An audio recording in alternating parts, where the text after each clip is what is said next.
Wala talagang kaibahan para sa akin is yung mindset ng tao. Bakit ang mayayaman lalong yung mayaman? Kasi meron silang good orientation.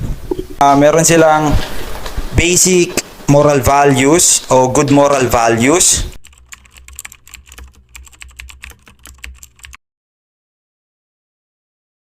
Cholo Madiskart in the house once again, yeah.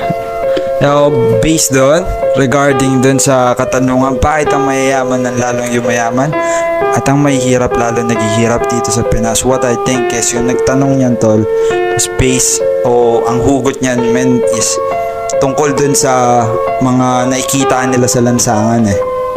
'Di ba? Yung mga vendor na nakikita nila.